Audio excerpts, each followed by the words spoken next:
Hello बच्चों, कैसे हैं आप सभी बच्चों। आज हम संस्कृत गद्य भारती कक्षा 9 के तृतीय पाठ बंधुत्व से संदेशा रविदासा के अगले भाग का अध्ययन करेंगे। तो चलिए बच्चों, वीडियो को शुरू करते हैं। सह तपस्तप्तुम गहनम वनम न जगाम। सह वह रविदास तपस्तप्तुम तपस्या करने के लिए गहनम वनम न जगाम घने जंगल में नहीं गए। न वा न ही गिरि गुहायाम उपविश्य। गिरि गुहायाम पर्वतों की गुफा में उपविश्य बैठकर साधना रतः साधना में लीन होकर ज्ञानम अधिगंतुम ज्ञान को प्राप्त करने की चेष्टते अस्म चेष्टा की।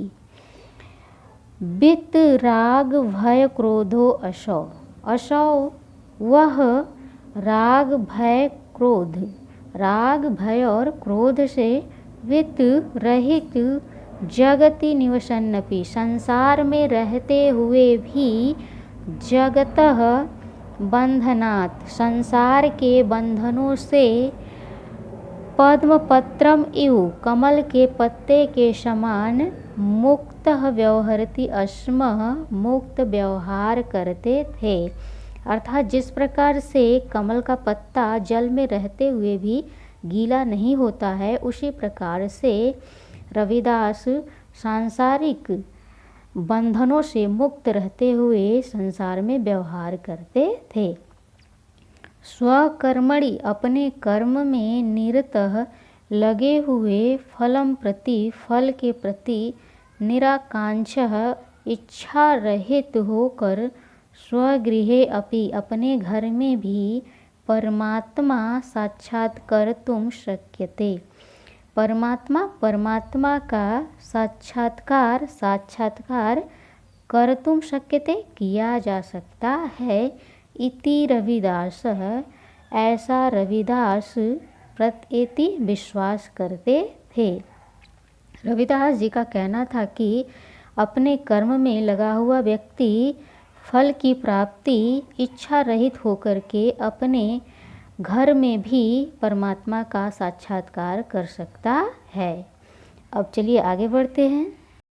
विभिन्नो उपासन स्थलेषु, ठीक है, अनेक पूजा स्थलों में, वनेषु वनों में, रहस्य अथवा एकांत में ईश्वरा अनुसंधानात् अपेक्षया ईश्वर को अनुसंधानात् खोजने की अपेक्षा ईश्वर को खोजने की अपेक्षा स्वहृदय अपने हृदय में एवं ही स्वहृदय एवं अपने हृदय में ही अनुसंधानात् उचितम खोजना ही उचित है।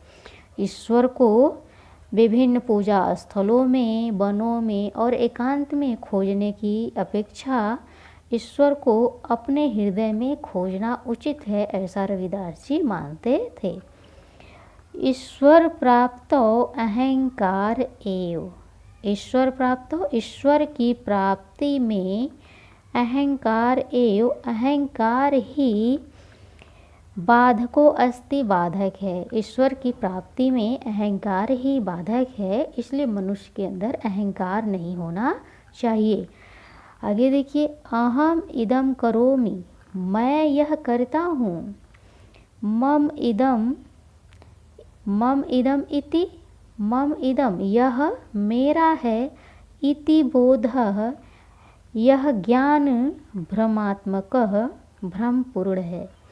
मैं यह करता हूँ, यह मेरा है, इस प्रकार का ज्ञान ही भ्रमपूर्ण है, भ्रम मनुष्य में उत्पन्न करता है। भ्रमम अपहाय एव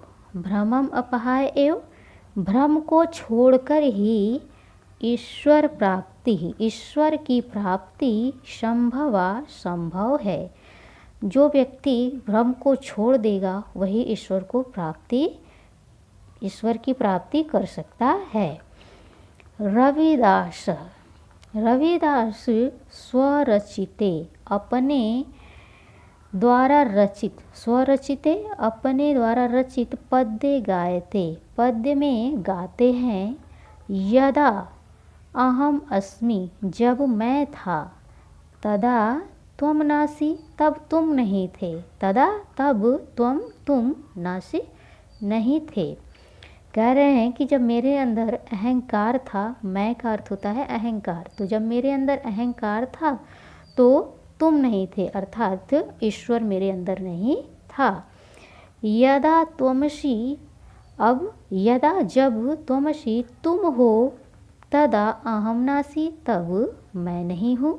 अर्थात जब मेरे अंदर हृदय में ईश्वर है तब मेरा अहंकार नष्ट हो गया है।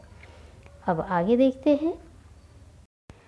अब इस गद्यांश में रविदास निर्गुण ब्रह्म के साथ ही दुखी दलित वर्ग के प्रति भी दयावान थे, इसी का वर्णन किया गया है। तो देखिए, रविदास कबीरदासो नानक देव प्रभृतयः, रविदास कबीरदास नानक देव प्रभृतयः आदि संतो महात्मान, संत और महात्मा निर्गुणम एव ईश्वरम, निर्गुण ईश्वर का ही गायन्ति स्म, गान करते थे।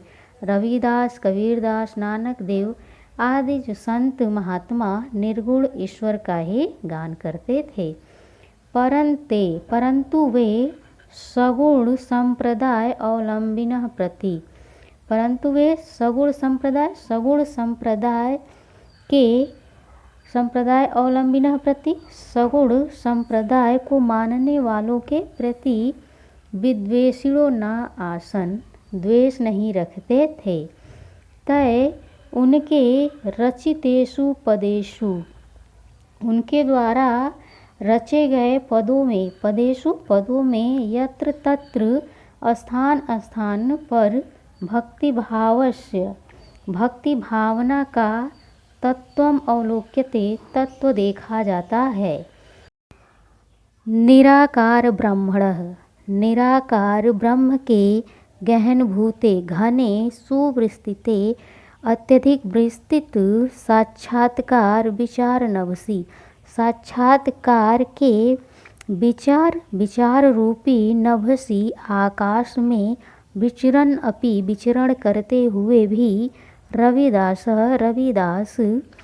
पृथ्वी तल पर विद्यमान दुखितेषु दुखितों, दरिद्रेषु दरिद्रों, दलितेषु च और दरिद्रों में सुतराम अत्यधिक रमते स्म, रमण करते थे।